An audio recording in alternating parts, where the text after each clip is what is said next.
Eh bien, que la grâce et la paix vous soient données à tous et à toutes de la part de Dieu le Père, de Jésus-Christ qui est le Seigneur, dans la communion avec le Saint-Esprit. Aujourd'hui, nous fêtons Pâques ensemble.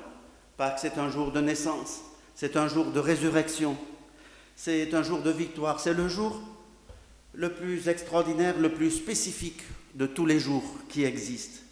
Et c'est donc le jour le plus joyeux aussi de tous les jours.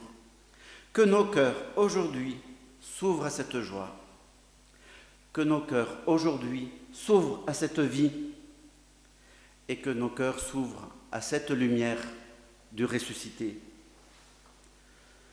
Nous aurons une joie supplémentaire, nous partagerons le pain et le vin ensemble et là je vais m'adresser à ceux qui éventuellement suivront cette célébration de chez eux, parce que pour la première fois, on va essayer de s'organiser pour que ce culte soit enregistré et proposé ensuite sur YouTube et de diverses façons à ceux qui n'auront pas pu assister à ce culte. Donc, notre proposition, c'est que ceux qui regardent cette célébration de chez eux en ce moment puissent, s'ils le veulent, s'ils le désirent, préparer du pain et du vin, ou du pain et du jus de raisin, pour pouvoir, s'ils le désirent, chez eux aussi, vivre cette célébration de cette façon-là. Louange et gloire à ton nom, Alléluia, Alléluia. Pour ceux qui suivent avec leur cantique, ce qui n'est pas du tout obligé, c'est le 271. Si vous ne voulez pas les partitions, vous n'avez pas besoin des cantiques, normalement, puisque c'est affiché. 271.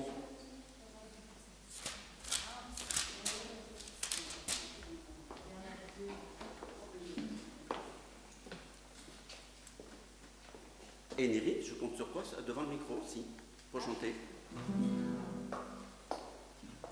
Tu te mets là. Il y a trois pupitres. Tu te mets là. Et Néry, et tu te mets là.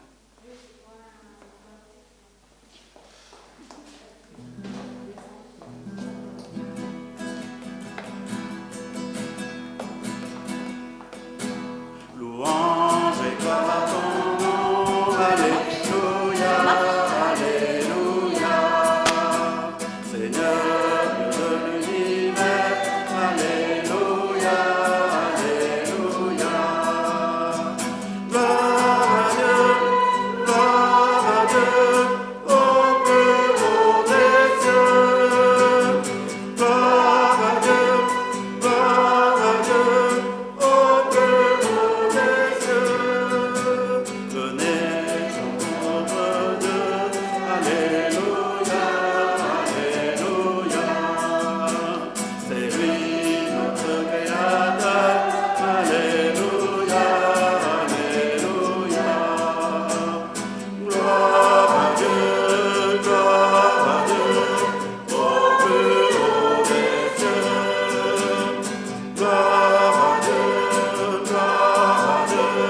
au plus haut des cieux. Pour nous, il crie les merveilles, Alléluia, Alléluia. Éternel est son amour, Alléluia, Alléluia. Gloire à Dieu, au plus haut des cieux. Gloire à Dieu, au plus haut des cieux. Je veux chanter mon Dieu, Alléluia, Alléluia. Tous les jours de ma vie, Alléluia, Alléluia. Gloire à Dieu, au plus haut des cieux. Gloire à Dieu, au plus haut des cieux. Et nous restons debout pour la louange.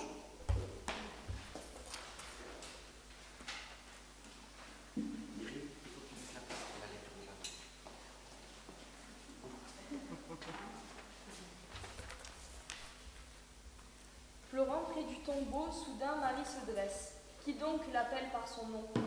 C'est le Seigneur ressuscité. À la table d'Emmaüs, les voyageurs sont tous interdits se lèvent. Qui donc pour eux vient de rompre le pain? C'est le Seigneur ressuscité. Réfugiés dans la chambre haute, les disciples frémissent. Qui donc se tient au milieu d'eux?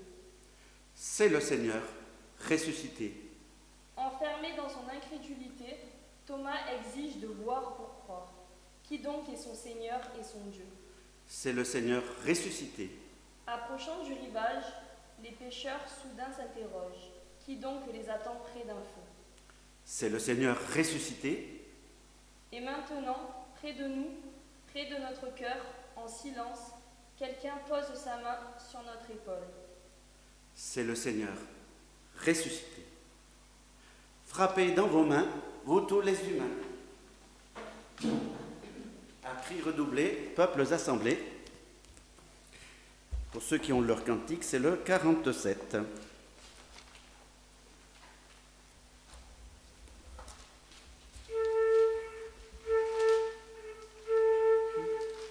Frappez dans vos mains, vous tous les humains, à cri redoublés, peuples assemblés, exultez de joie car voici le roi.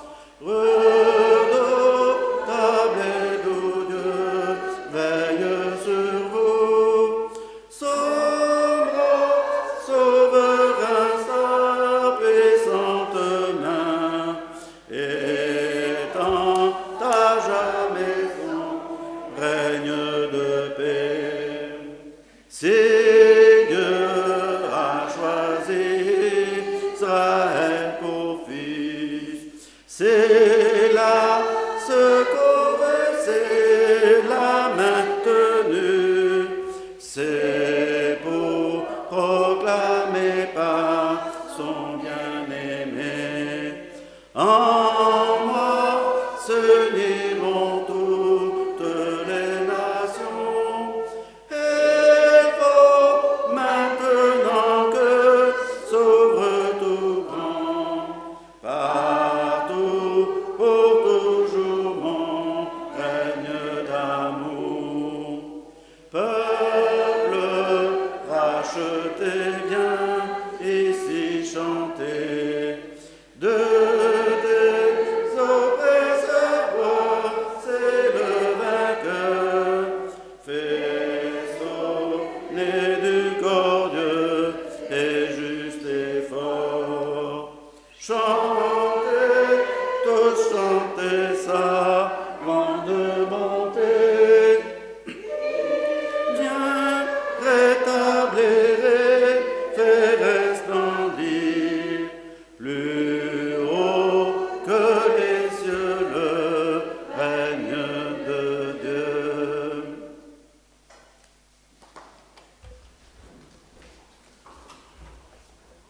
À propos de résurrection et de vie, une petite histoire qui est arrivée au moins une fois, mais qui est peut-être arrivée bien des fois. C'est l'histoire d'un garçon qui est arrivé à l'hôpital parce qu'il s'était fait renverser par une voiture. Il était blessé assez sérieusement, mais sa vie n'était quand même pas en danger. Une ambulance des pompiers arrive, le couche sur une civière, l'emmène à l'hôpital, et à l'hôpital, le garçon demande à voir l'aumônier des hôpitaux.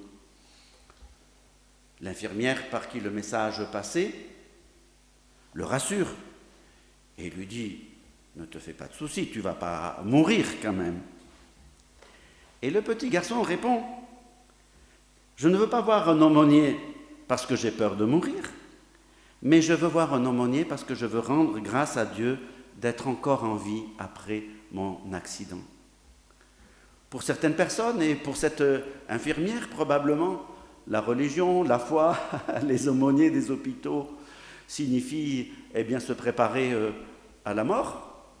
Mais pour ce petit enfant qui avait beaucoup plus compris qu'elle, les choses et la foi, la foi, la prière, c'est aussi pour rendre grâce pour la vie, et entre autres la vie du ressuscité, et chaque fois que nous aussi, nous ressuscitons. Qu'éclate dans le ciel la joie des anges, qu'éclate partout la joie de la résurrection, qu'éclate dans l'Église la joie des fils de Dieu, la lumière qui éclaire l'Église et la lumière qui éclaire la terre. Voici dans la nuit la victoire, voici dans la nuit la lumière, voici la liberté pour tous les fils de Dieu. Ô nuit qui vit la lumière, ô nuit qui vit le Seigneur, que brille à jamais cette lumière, que brille dans nos cœurs la joie du Père, que brille dans l'Église la joie des fils de Dieu. Ô nuit si lourde de mystère, ô nuit si riche de clarté, ô nuit d'amour, qu'éclate partout la joie des anges. Roi des rois, Seigneur des seigneurs, gloire, c'est le 262.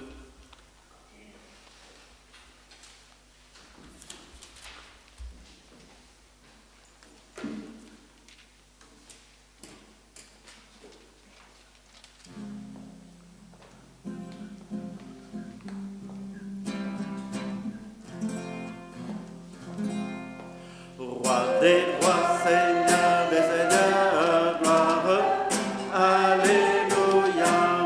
Roi des rois, Seigneur des seigneurs, gloire, alléluia.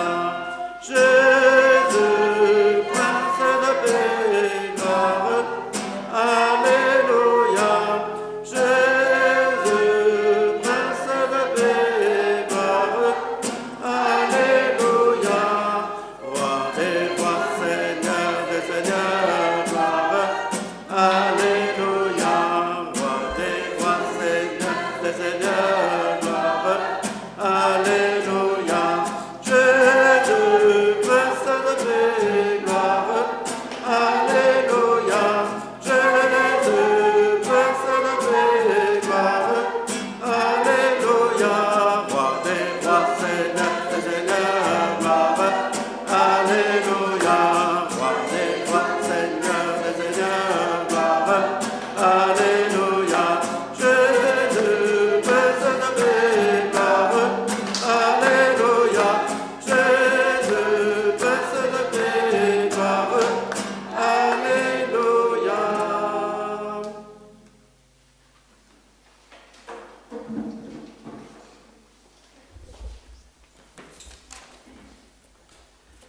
Je vais vous proposer une proclamation de foi qu'on ne fait pas très souvent et peut-être qu'on a tort. C'est le symbole des apôtres. La confession de foi qui a résumé la foi pour l'Église chrétienne pendant des siècles et des siècles. Ceux qui le connaissent peuvent le dire avec moi, mais sinon vous pouvez l'écouter. Je crois en Dieu, le Père Tout-Puissant, Créateur du ciel et de la terre. Je crois en Jésus-Christ, son Fils unique, notre Seigneur, qui a été conçu du Saint-Esprit et qui est né de la Vierge Marie. Il a souffert sous Ponce Pilate, il a été crucifié, il est mort, il a été enseveli, il est descendu aux enfers. Le troisième jour, il est ressuscité des morts, il est monté au ciel.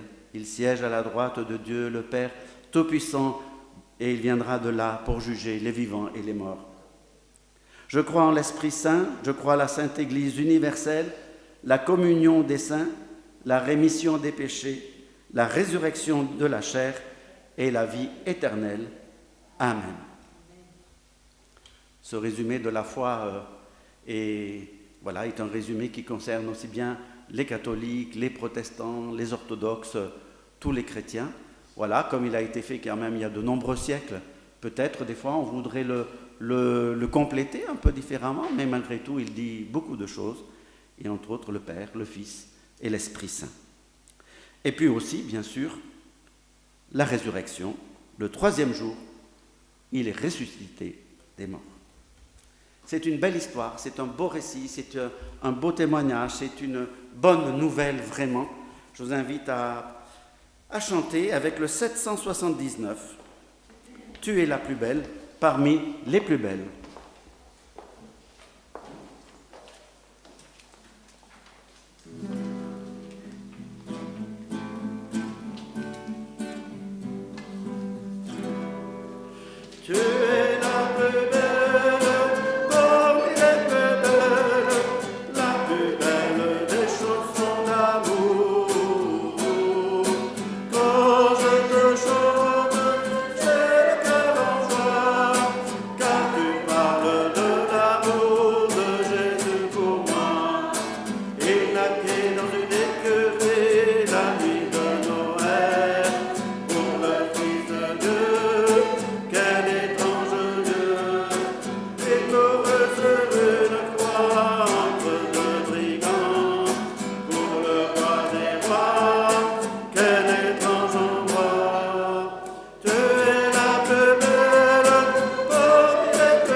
C'est Nérine qui nous lit l'évangile de la résurrection aujourd'hui.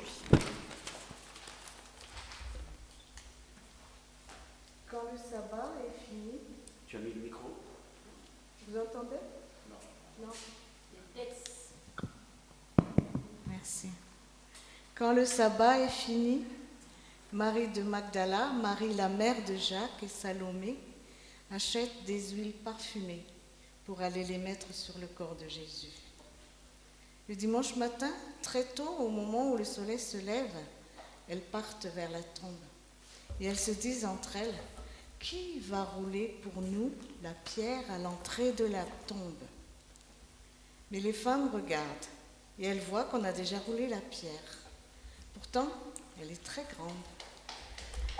Elles entrent dans la tombe, elles voient un jeune homme assis à droite en vêtements blancs. Alors les femmes sont effrayées, mais il leur dit: n'ayez pas peur, vous cherchez Jésus de Nazareth, celui qu'on a cloué sur une croix. Il s'est réveillé de la mort, il n'est pas ici. Voici l'endroit où on l'avait mis. Maintenant, allez dire à Pierre et aux autres disciples: Jésus vous attend en Galilée. Vous le verrez là-bas, comme il vous l'a dit. Alors les femmes sortent de la tombe et partent en courant. Elles tremblent, elles sont bouleversées et elles ne disent rien à personne parce qu'elles ont peur. Amen. Amen.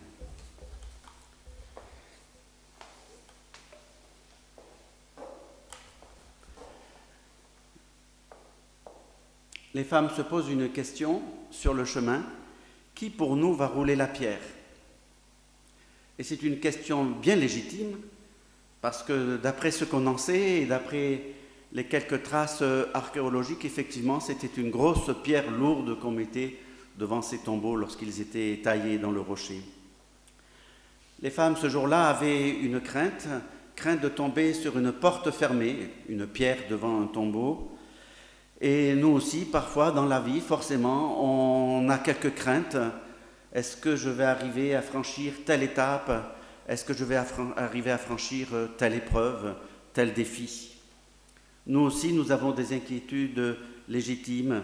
Qui va pour moi rouler la pierre qui est devant moi? Ce qui est très beau et très tendre et est un très joli clin d'œil dans ce récit, c'est que la pierre est déjà roulée.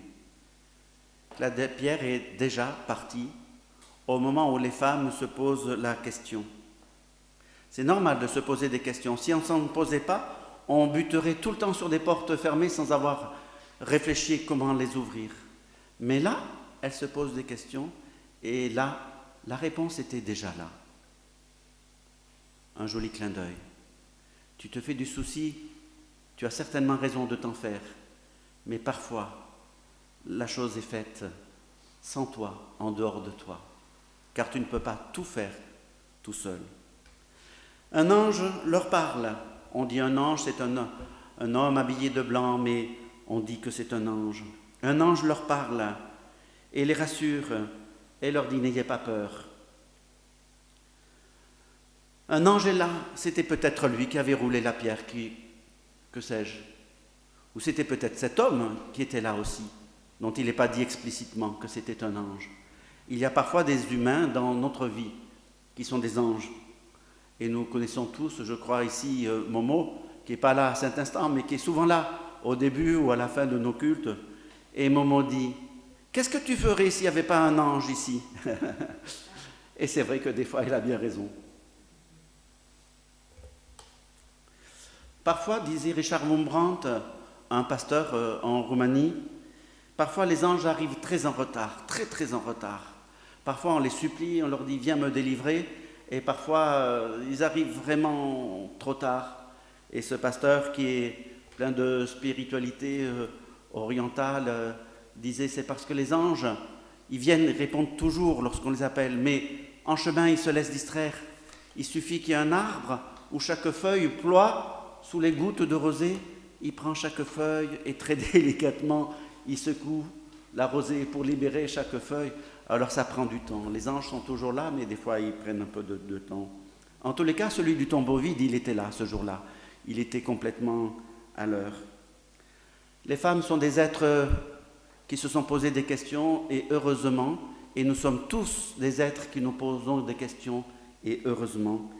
Et parfois, c'est de notre intérêt de savoir que sur notre route, il y a des anges. Ceci dit, quand elles voient le jeune homme, elles sont effrayées. Au début, elles sont inquiètes et après, elles sont effrayées. Ce n'est pas une histoire si facile et si rose que cela. L'ange leur dit « N'ayez pas peur » parce qu'elles sont effrayées et parce que ça se voit. Et pourquoi sont-elles effrayées? Bizarrement, on devrait être effrayé de voir quelqu'un qu'on aime dans le tombeau. Et là, il n'est pas dans le tombeau, mais elles sont effrayées parce que les choses ne sont pas comme elles s'y attendaient. Et chaque fois qu'on est devant le mystère de la mort, on est effrayé. Et c'est tout à fait normal. À la fin, elles courent, elles tremblent, elles sont bouleversées, elles n'osent plus parler. Et l'évangile de Marc, à notre surprise quand on lit cet évangile, finit ce récit en disant « Elles ont peur, car elles ont peur ». C'est le dernier mot que tu as lu, Nirine, car elles ont peur. Une chose qui est très étrange dans l'évangile de Marc, c'est que tout le reste qui suit dans les récits de la résurrection, dans vos Bibles, vous verrez, la plupart du temps, c'est entre crochets, c'est entre parenthèses. À partir de là, c'est une parenthèse, du début jusqu'à la fin de cet évangile. Pourquoi? Parce que tout ce qui suit, où il est affirmé que Jésus a rencontré 2 disciples, en faisant allusion, sans les nommer, les disciples d'Emmaüs, en disant que Jésus est apparu aux 11, tout le reste est une sorte de résumé de ce qu'on trouve dans les autres évangiles sur la résurrection, mais c'est un résumé qui n'y était pas dans l'évangile de Marc au début. Mais petit à petit, les copistes et l'Église a voulu quand même dire aux lecteurs, on finit pas sur la peur, on finit sur l'annonce de la résurrection. Mais Marc, ce coquin, on ne sait pas pourquoi, lui, de sa propre rédaction, il a fini, et elles partirent en ayant peur. Bien sûr, moi, à la place de la première Église, j'aurais fait comme elle. J'aurais vite rajouté, mais il est apparu et puis il a rassuré tout le monde, il a cheminé avec tout le monde. Et je ne sais pas si c'est intentionnel ou pas de la part de Marc, si c'est la fin qu'il avait prévue, qui s'était perdue, que sais-je. Mais en tous les cas, son évangile finit, non, sur la peur. Et finalement, a-t-il si tort que ça? Parce que celui qui n'a pas peur du ressuscité, ou celui qui n'a pas peur de ces événements, celui qui n'a pas peur de cette étrangeté du corps qui n'est plus dans le tombeau, celui-là a peut-être pas compris l'importance et l'étrangeté de ce qui est en train de se passer. Si elles ont peur, c'est qu'elles sont en train de comprendre de tout leur corps, de toute leur âme, de tout leur être, qu'il y a quelque chose d'incroyable qui se passe et qui n'est vraiment pas comme d'habitude. Et Marc ne nous fait pas de cadeau, il reste sur cette peur. Ce qui signifie que la résurrection doit toujours être une question centrale et pas si facile que ça à résoudre. Quand on interroge les chrétiens en général, les gens actifs, très souvent, ils disent « oui, je crois en la résurrection ». Ceci dit, il y a croire et croire en la résurrection. Qu'est-ce que ça veut dire? Est-ce qu'elle me fait suffisamment peur pour que je comprenne ce que ça veut dire? Quand on interroge l'ensemble des Français, alors l'article que j'ai sous les yeux, je ne sais pas s'il date pas un peu, mais en tous les cas, à cette époque-là, quand on interrogeait les Français, on leur demandait « Croyez-vous en Dieu ?» et 70% avaient dit « Oui, je crois en Dieu ». Je ne sais pas si aujourd'hui c'est la même proportion, mais je ne sais plus. Mais on leur avait demandé ce jour-là « Est-ce que vous croyez en la résurrection ?» Et là, il n'y en avait plus que 20% qui croyaient en la résurrection. Je crois en Dieu, oui, mais en la résurrection, non. Eh bien, ces gens-là, peut-être, qui ne croient pas en la résurrection, c'est parce qu'ils réalisent qu'il y a un truc de fou, un truc incroyable, et qu'il ne faut pas dire trop vite qu'on a compris. Au fond, on pourrait poser la question tout à fait différemment. Plutôt que de poser la question en disant « Croyez-vous en la résurrection ?» On pourrait le demander de façon plus incarnée. On pourrait dire, est-ce que vous avez ressuscité une fois? Est-ce que ça vous est arrivé de ressusciter? Peut-être jamais. Peut-être que oui, parce que tout dépend de ce qu'on appelle ressusciter. Êtes-vous ressuscité une fois? C'est une bonne question. Peut-être certains diront oui. Il y a plein de récits extraordinaires de personnes qui échappent à la mort de peu et qui prennent tout le reste de la vie comme une résurrection merveilleuse. J'ai plusieurs fois entendu ce témoignage, mais il y en a un qui m'a réjoui encore plus que les autres. C'était un homme qui ne croyait pas du tout en Dieu, qui n'y avait d'ailleurs jamais trop pensé, qui aurait répondu non si on lui avait demandé s'il croyait en Dieu. Et puis c'était pendant la Seconde Guerre, il y avait un bombardement, et puis il n'a pas su pourquoi, pendant le bombardement, il s'est retrouvé dessous son lavabo. Il s'est retrouvé dessous son lavabo, accroupi, et quand le bombardement était fini, et que tout était écroulé autour de lui, sauf le lavabo et lui, il avait tellement prié fort, il a dit, mais en fait, je crois en Dieu, et c'est devenu un chrétien. Et j'ai rencontré cette personne, il avait un très joli témoignage. Et pour lui, c'était une résurrection ce jour-là. Il était ressuscité. Malheureusement, beaucoup d'autres n'étaient pas ressuscités, certainement. Mais lui, il était ressuscité. Et je pense que si on lui demandait, est-ce que ça t'est arrivé une fois de ressusciter, il dirait oui. Alors ça, c'est un exemple un peu extraordinaire. Il y a peut-être des exemples moins tape à l'œil, moins extraordinaires, mais qui sont tout aussi forts quand on sait voir les choses extraordinaires de notre vie. Alors, on peut demander, croyez-vous en la résurrection? On peut demander, êtes-vous ressuscité une fois? Peut-être oui, peut-être non. Et on peut demander aussi, avez-vous assisté à la résurrection de quelqu'un? Peut-être oui, peut-être non. C'est tellement merveilleux de voir quelqu'un qui reprend goût à la vie après une longue période où il n'avait pas plus le goût de rien du tout. C'est encore plus beau qu'une naissance, peut-être. C'est merveilleux, c'est une grâce ininterrompue. En tous les cas, si on se pose la question, croyez-vous en la résurrection? Peut-être faut-il prendre cette question vraiment au sérieux et vraiment s'en imprégner et dire, mais si le Christ est vraiment ressuscité, qu'est-ce que ça change dans le monde et dans ma vie? Frères et sœurs, l'ange a dit aux femmes, n'ayez pas peur, elles ont quand même eu peur. Par contre, elles se sont mises en route. Et plus tard, elles ont témoigné aux disciples, elles ont dit, on a vu un truc incroyable, le tombeau était vide. Eh bien, l'ange aujourd'hui encore nous dit, à chacun de nous, n'ayez pas peur. Mais si on y réfléchit, peut-être qu'on aura peur.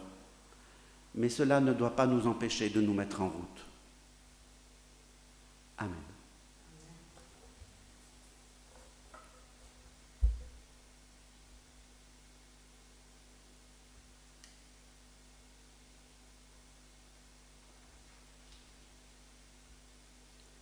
Tu peux naître de nouveau, tu peux tout recommencer, balayer ta vie passée.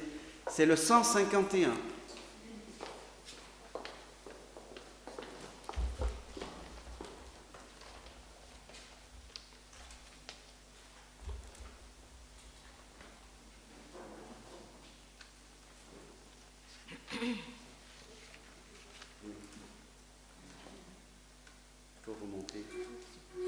Il faut remonter dans l'autre sens.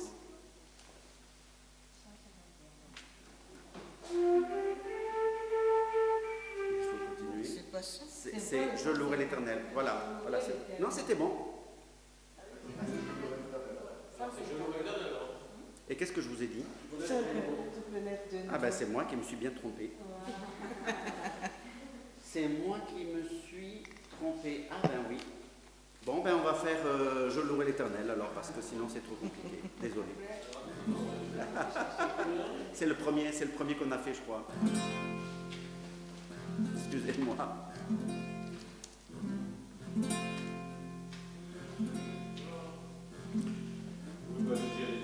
Je louerai l'Éternel de tout mon cœur. Je raconterai toutes tes merveilles.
Eh bien, frères et sœurs, une façon de rendre grâce, il y en a beaucoup, une façon de rendre grâce au ressuscité, c'est aussi le geste du don. Voici le moment de l'offrande.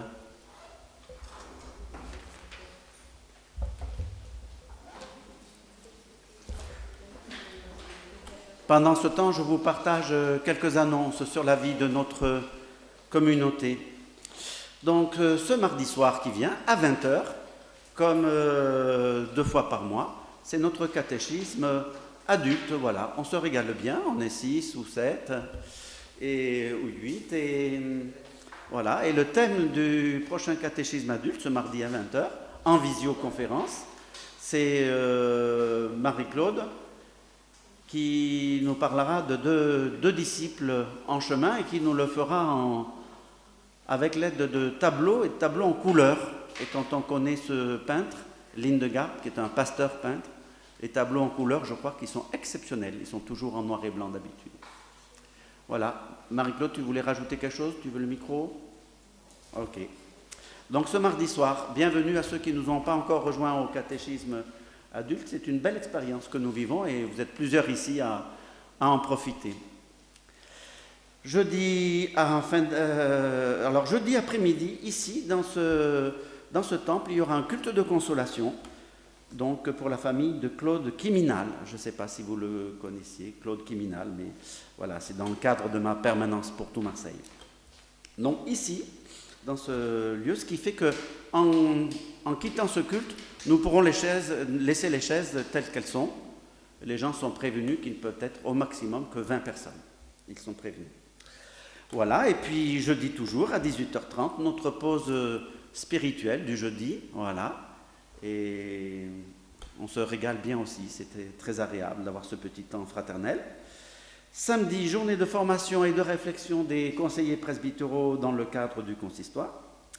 Dimanche prochain, culte. Alors, dimanche prochain, c'est plutôt Olivier qui va vous en parler.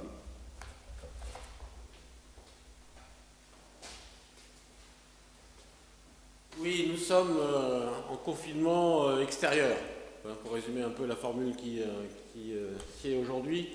Et donc nous nous sommes posé la question au Conseil presbytéral de savoir si nous maintenions les cultes en présentiel, sachant que les écoles sont fermées. Bon, nous avons été très partagés sur la question et finalement le temple sera ouvert chaque dimanche avec un culte. Et nous laissons à chacun le choix de venir ou de ne pas venir en fonction de sa militance pour la solidarité avec l'ensemble de la population qui est confinée ou l'importance pour chacun d'entre nous d'être ou de ne pas être au culte. Voilà, donc le culte sera assumé, ce que la loi nous autorise, ce que la situation nous autorise, et nous ne cherchons pas à être très nombreux pendant les séances, les 4 cultes qui viennent. Voilà. Est-ce qu'il y a des questions ? Alors, la vidéo, ça dépend de la technique, si on peut le faire ou pas. Il y aura une vidéo, on pourra peut-être regarder plusieurs fois le culte de Pâques ou d'autres cultes. Vous serez prévenus. On a demandé à la pastorale de voir s'il ne pouvait pas y avoir une action complémentaire au niveau du consistoire.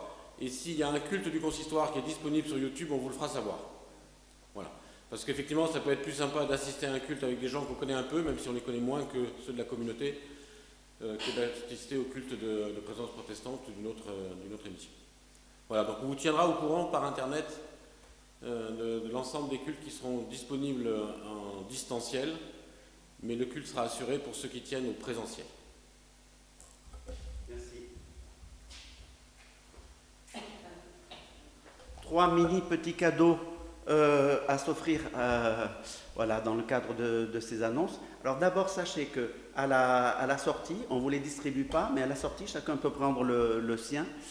Justement, pour des raisons sanitaires, ce n'est pas quelqu'un qui vous les distribue. Vous avez un dépliant sur la résurrection qui a été fait par l'Église protestante unie dans le cadre de Église de témoins.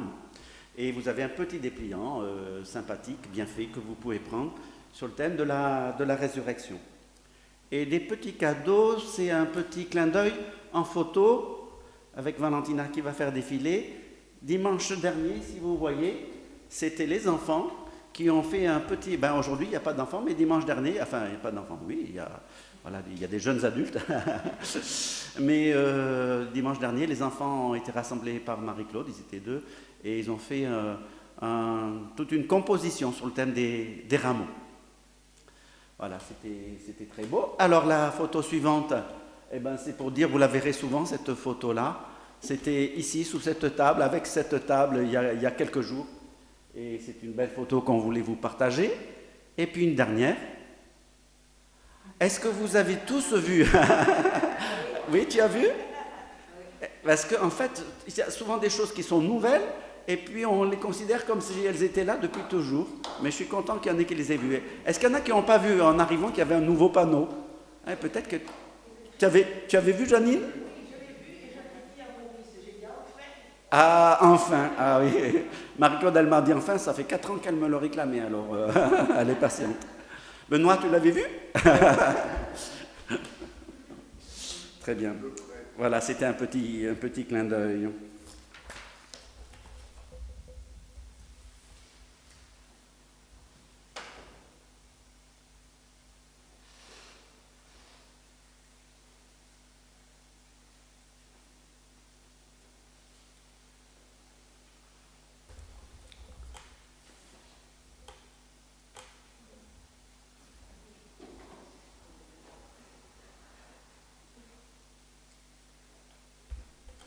Eh bien, nous avons partagé la parole du Seigneur, nous allons maintenant partager le repas du Seigneur. Il est beau, il est bon de te louer, Seigneur. Le ciel se réjouit, la terre s'est vêtue de lumière. Le monde entier est entré dans la fête, car le Christ est ressuscité. Lui, l'éternelle allégresse, a vaincu la mort. Et à ceux qui sont dans les tombeaux, il a donné la vie. Avec l'Église universelle, avec tous ceux qui frémissent d'une espérance nouvelle, nous chantons la victoire de ton amour. Et nous nous rappelons de la façon dont l'apôtre Paul, dans les Philippiens, nous parle de Jésus-Christ. Lui qui était vraiment divin, il ne s'est pas prévalu d'un rang d'égalité avec Dieu. Il s'est vidé de lui-même en se faisant vraiment esclave et en devenant semblable aux humains. Reconnu à son aspect comme humain, il s'est abaissé lui-même en devenant obéissant jusqu'à la mort sur la croix. C'est pourquoi Dieu l'a souverainement élevé et lui a accordé le nom qui est au-dessus de tout nom, pour qu'au nom de Jésus, tout genou fléchisse dans les cieux, sur la terre et sous la terre, et que toute langue reconnaisse que Jésus-Christ est le Seigneur, à la gloire de Dieu le Père.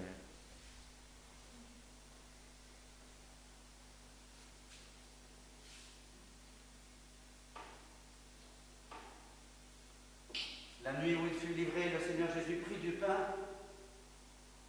et après avoir rendu grâce, il le remplit, il a dit, prenez, mangez, ceci est mon corps, donné pour vous tous.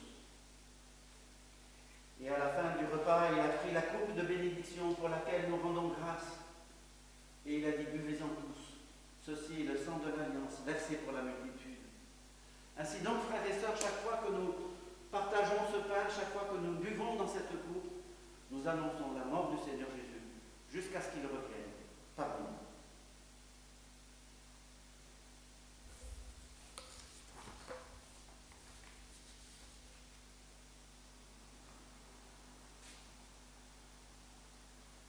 Seigneur, je ne suis pas digne de ramasser les miettes qui tombent de la table, mais tu as dit, je ne mettrai pas dehors celui qui vient.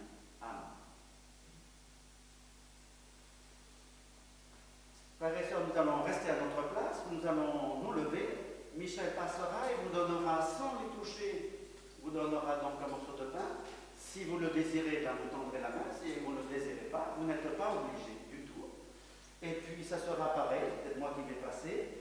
On vous proposera du vin dans les petits verres en verre et du jus de raisin dans les verres qui sont de couleur verte. Voilà. Bon. Bref, on se comprend et je vous invite à vous lever.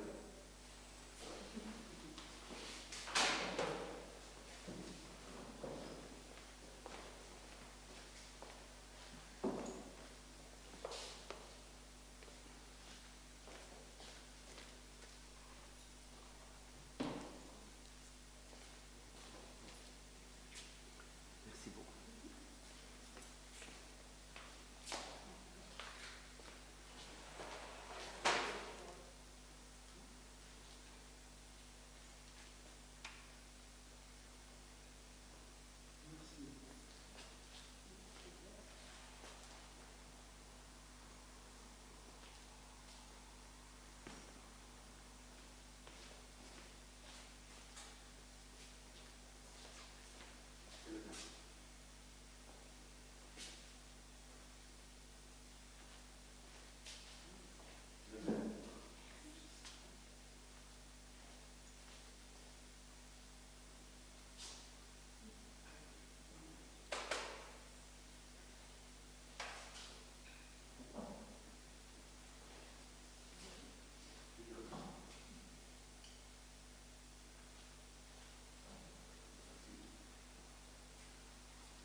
me dire le numéro? À toi la gloire, ô ressuscité, à toi la victoire, ô ressuscité. Voilà, pour l'éternité. 471. Non, je ne l'avais pas prévu.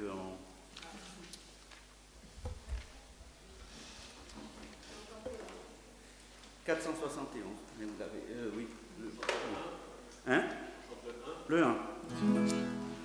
À toi la gloire, ô ressuscité, à toi la victoire pour l'éternité,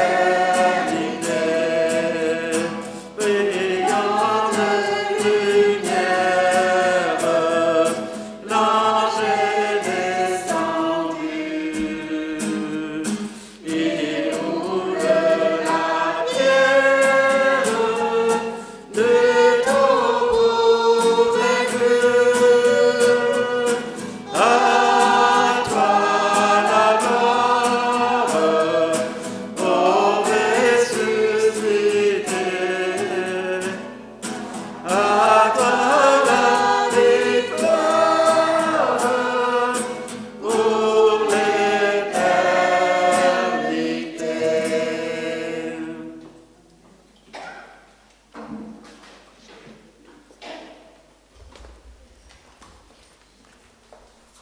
Et nous réunissons nos prières dans l'intercession. Notre Dieu, notre Père, nous te bénissons pour ce repas qui nous fortifie. Nous te rendons grâce pour ton amour qui nous pousse en avant. Et nous te disons un merci infini pour ta victoire sur la mort. Et nous te prions pour que cette victoire, chaque jour, s'incarne un peu plus dans nos vies et dans la vie de nos proches et de ceux que tu as placés sur notre route. Oui, nous t'en prions. Garde-nous, témoins les uns pour les autres, de ta grâce, de ton amour et de ta résurrection. Nous te prions pour le témoignage de l'Église partout où elle est dans le monde, particulièrement là où elle est persécutée. Nous te prions pour les chefs des peuples et des gouvernements, pour qu'ils cherchent la justice et la paix. Et nous te disons tous ensemble cette prière que tu nous as donnée. Notre Père, qui es aux cieux, que ton nom soit sanctifié, que ton règne vienne, que ta volonté soit faite sur la terre comme au ciel. Donne-nous aujourd'hui notre pain de ce jour. Pardonne-nous nos offenses, comme nous pardonnons aussi à ceux qui nous ont offensés. Et ne nous laisse pas entrer en tentation, mais délivre-nous du mal, car c'est à toi qu'appartiennent le règne, la puissance et la gloire pour les siècles des siècles. Amen. Comme exhortation, je vous propose quelques phrases de notre présidente de l'Union nationale, qui nous dit que la situation que nous sommes en train de vivre actuellement peut ressembler à un exil, comme il y a eu l'exil dans la Bible, à Babylone. Mais pendant cet exil, le prophète Jérémie avait dit « Bâtissez, plantez, et dans 70 ans, le Seigneur vous fera revenir ». C'était une difficile consolation d'être libre que dans 70 ans. Mais le prophète invitait à vivre en exil comme si on n'était pas exilé. Eh bien, nous dit Emmanuel Seboldt, peut-être à notre tour sommes-nous invités à vivre comme si nous n'étions pas en pleine pandémie, tout en gardant bien sûr les gestes barrières. Dans l'espérance que cela finira un jour, et parce que nous savons que cela finira un jour, nous devons en attendant nous relever les manches et agir aujourd'hui dans ce temps qui nous est donné, en sachant que dans cette longue épreuve que nous traversons, le Seigneur est fidèle, il est ressuscité. Et la bénédiction nous est donnée par Yvonne aujourd'hui. Je vous invite à vous lever.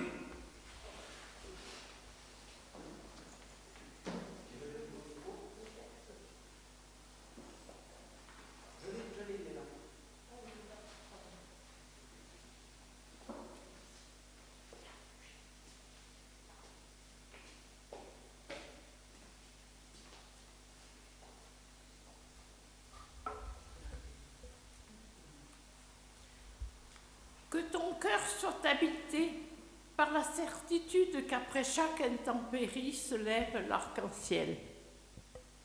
La bénédiction de Dieu tombe sur toi comme la pluie qui arrose le sol. La bénédiction de Dieu tombe sur toi comme les feuilles au vent et couvre avec bienveillance ce qui est à vif et doit cicatriser. La bénédiction de Dieu se pose sur toi comme la semence semée pour que la terre aride porte du bon fruit. Amen. Allez-vous-en sur les places et sur les parvis et soyez mes témoins chaque jour. C'est le 540 et nous chantons les 3 strophes du 540.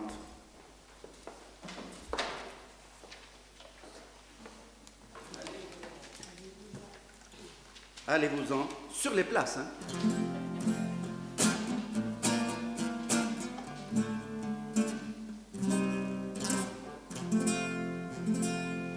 Allez-vous-en sur les places et sur les parvis. Allez-vous-en sur les places et cherchez mes amis, tous mes enfants de lumière qui vivent dans la nuit, tous les enfants de mon Père séparés de lui. Allez-vous-en sur les places et soyez mes témoins chaque jour. En quittant cette terre, je vous ai laissé un message de lumière.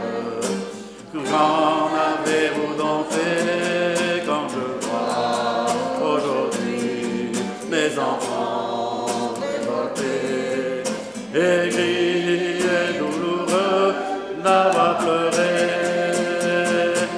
Allez-vous-en sur les places et sur les parvis. Allez-vous-en sur les places et cherchez mes amis, tous mes enfants de lumière qui vivent dans la nuit, tous les enfants de mon Père séparés de lui.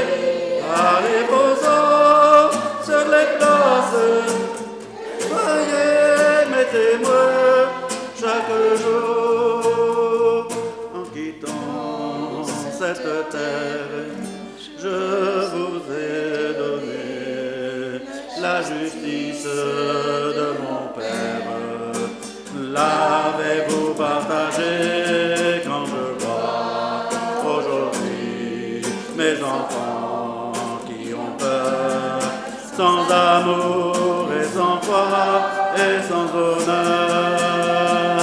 Allez-vous-en sur les places et sur les parvis. Allez-vous-en sur les places et cherchez mes amis, tous mes enfants de lumière qui vivent dans la nuit, tous les enfants de mon Père séparés de lui. Allez-vous-en sur les places et soyez mes témoins chaque jour. En quittant cette terre, je vous ai dit, aimez-vous comme des frères. M'avez-vous obéi quand je vois aujourd'hui mes enfants torturés, sans amis, sans espoir, abandonnés?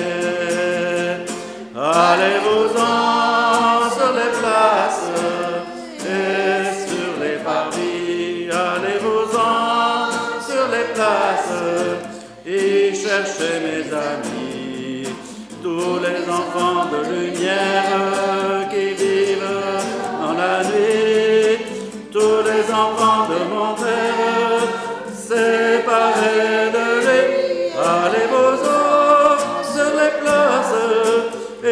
soyez mes témoins chaque jour. Et bon dimanche à tous et bonne fête de Pâques à tous.